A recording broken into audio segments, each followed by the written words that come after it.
এই জন্য মোহতারাম, লোক কম না বেশি এটা গুরুত্বপূর্ণ নয়। গুরুত্বপূর্ণ একটা কথা, আমি যে সুবাস নেওয়ার জন্য সরসপুরে এসেছি, যে সুঘ্রাণ নেওয়ার জন্য এসেছি, আপনি যদি আমাকে বলতে দেন আমার কথা দলিল আর প্রমাণ হিসেবে গ্রহণ করবেন না, এটা আবেগের কথা। যেই পবিত্র জনপদে মুফতি আব্দুল মালেক হাফিজাহুল্লাহ তাআলার মতো মকবুল বুজুর্গ তৈরি হয়, সেই পবিত্র জমিনকে আমি স্পর্শ করতে এসেছি, সেই পবিত্র জমিনের সুঘ্রাণ নিতে এসেছি, সেই পবিত্র জমিনের সুবাস নিতে এসেছি।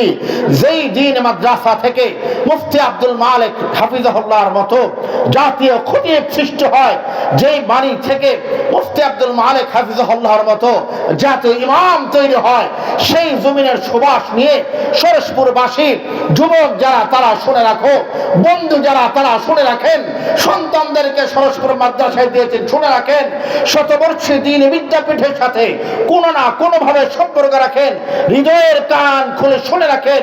এই সমস্ত মকবুল প্রতিষ্ঠান শত বর্ষ প্রেরণার পরে এই কথা সুস্পষ্ট বলা যায়, যারা বাংলাদেশের শেকড় থেকে ইসলামকে নিশ্চিহ্ন করতে চায়, বাংলাদেশের আকাশ থেকে ইসলামকে সরিয়ে দিতে চায়, বাংলার জমিন থেকে ফু দিয়ে ইসলামকে নিভাই দিতে যায়, তোমরা সাক্ষী থাকো।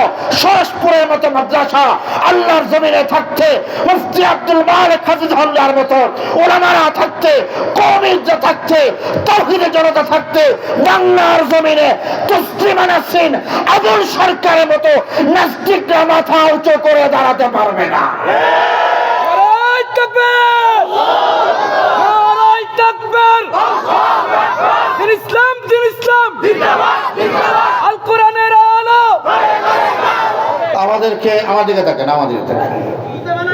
আমাদেরকে লোকেরা মাঝে মাঝে বলে, হুজুর কওমি মাদ্রাসায় কি শিখায়? আমি আপনাদেরকে, আমার দিকে তাকান, আমি আপনাদেরকে বলি, মিরপুরে একটা বিখ্যাত মাহফিল, আমাদের জাতীয় মুস্তাদের খতিব হাফিজাহুল্লাহ তাআলা হযরত বয়ান করবেন, হযরত বয়ান করে চলে যাবেন। হযরতের পরে আমার বয়ান, আমি পিছনে বসেছি। হযরতের ড্রাইভারের নাম হলো আবু জর, আমার খুব ঘনিষ্ঠ।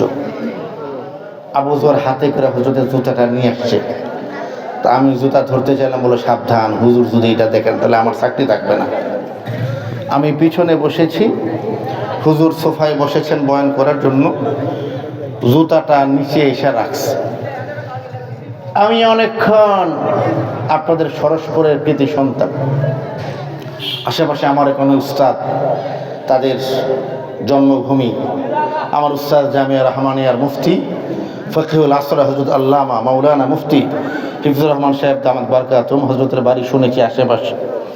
আমার উস্তাদ হযরত আল্লাহ মাওলানা মুফতি দেলোয়ার সাহেব হাফিজাহুল্লাহ, ওনার বান্ধবী আপনাদের আশেপাশে।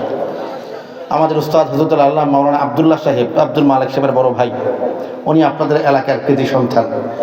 আমি শুনেছি মুস্তফা হুসেইনি সাহেব এই জনপদের একজন মানুষ ছিলেন। অনেক ওলামায়ে কেরাম এই অত্র এলাকার পবিত্র জনপদ থেকে তৈরি হয়েছেন। আপনাদেরকে সাক্ষী রেখে বলছি, হুজুরের প্লাস্টিকের জুতাটার নিচে আমি পিছনে বসে অনেকক্ষণ জুতার দিকে তাকিয়েছি। আমার পাশে হাবিবুল্লাহ মাহমুদ কাসিমি সাহেব, উনি বলেন কি দেখেন? আমি বললাম, আমি তো মিডিয়াতে কথা বলি, টেলিভিশনে কথা বলি, পত্রিকায় লেখালেখির কিছু বদভ্যাস আছে। আমি তাকায় দেখতেছি আব্দুল মালেক সাহেব খুব ছোটখাটো একজন মানুষ, বডির দিক থেকে, সম্মানের দিক থেকে তার সম্মান আর মর্যাদা আকাশকে স্পর্শ করেছে। জোরে বলেন ঠিক না বেঠিক? হুজুর খুব সরলভাবে চলে। হুজুরের প্লাস্টিকের জুতাটা নেওয়ার জন্য কমপক্ষে 20 জন লোক লাইন ধরছে, আমি 21 নাম্বার। লাইন ধরছে কয়জন? 20 জন, সব ছাত্র। তা আমরা যেহেতু ছাত্রদের শিক্ষক, আমরা তো জায়গা পাইনি, তাই আমি বললাম আমি 21 নাম্বার। আইসা জুতাটা রাখছে, প্লাস্টিকের জুতা, কম দামি জুতা, নরমাল জুতা। জুতার খবর হুজুরের কাছে নাই, হুজুরের কাছে আছে মাথার খবর এবং টুপির খবর। সরসপুরের বন্ধুরা শুনে রাখবেন, আমাদের আব্দুল মালেক সাহেবের প্লাস্টিকের জুতাটার দাম আমাদের বাংলাদেশের মন্ত্রীর পদ থেকেও আমাদের কাছে অনেক বেশি। উনি প্লাস্টিকের জুতা পরতে পারেন, এটা গুরুত্বপূর্ণ কথা নয়।